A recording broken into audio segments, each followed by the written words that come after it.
Lady Singam Saroor Nagar corporator.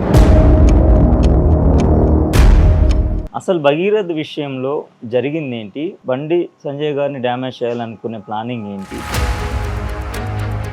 కేటీఆర్కి అతని party భూస్థాపితం అయిపోయింది. అయ్యనేమో ఫామ్ హౌస్ వదిలి బయటికి వస్తలేదు, ఇంకొక దిక్కేమో బీజేపీ ఎదుగుతుంది.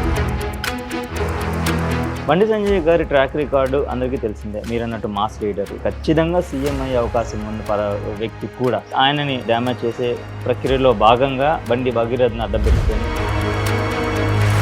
బండి సంజయ్ మీద నీకు పగ ఉంటే బండి సంజయ్ తోటి నువ్వు పోరాడి, నీకు ఏమన్నా సిగ్గు ఉంటే, నువ్వు నిజంగా తెలంగాణ బిడ్డవే అయితే, రాజకీయ నాయకుడు అయితే, కార్పొరేటర్గా పోటీ చేయాలంటే ఒక 20 నుంచి 30 కోట్లు ఖర్చు పెట్టాలి. ఆ తర్వాత మళ్ళీ మనం ఒక 40-50 కోట్లు సంపాదించుకోవచ్చు. 1 కోటి రూపాయలు ఖర్చు పెడితే 10 కోట్లు సంపాదిస్తాడులే. రాజకీయ నాయకుడు అంటే మొత్తం కరప్టెడ్, రాజకీయాలంటే ఒక బూతులాగా మారిపోయింది.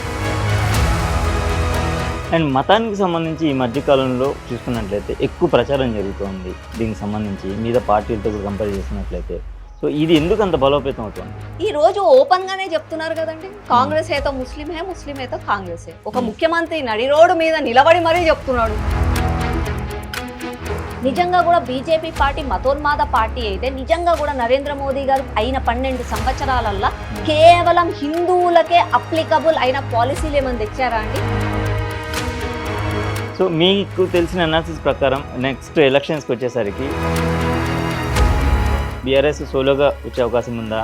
బీఆర్ఎస్ పార్టీ ఏడుందండి, భూస్థాపితం అయిపోయింది. సంవత్సరానికి ఒక్కసారి ఏదో ఓటీపీ వస్తే వచ్చిపోయే నాయకుడు కేసీఆర్ గారు. కేటీఆర్ గారికి ఆయన స్కాములు బయటికి ఎప్పుడు వస్తాయా, వాళ్ళ చెల్లెనే బయట పెడతదా అని చెప్పి హరీష్ రావు పొద్దున లేసి స్కాములు చేసిండు, దొంగతనాలు చేసిండు, డబ్బులు తిన్నాడని చెప్పి కల్వకుంట్ల కవిత ప్రెస్ మీట్ పెట్టే మరీ చెప్తుంది. కల్వకుంట్ల కవితక ఎప్పుడు కేసు మళ్ళీ ఓపెన్ అయిపోతే ఎప్పుడు జైలుకి పోతుందా ఆమెకే తెలియదు. ఇప్పుడున్న కాంగ్రెస్ గెలిపించిన 5 సంవత్సరాలనే రేవంత్ రెడ్డి కుర్చీ ఉంటుందా ఊడుతుందా అన్న కన్ఫ్యూజన్లో వాళ్ళే ఉన్నారు.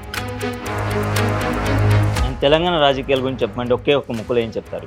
మన తెలంగాణలో రాజకీయాలు నిజంగా కూడా దిగజారిపోయాయండి.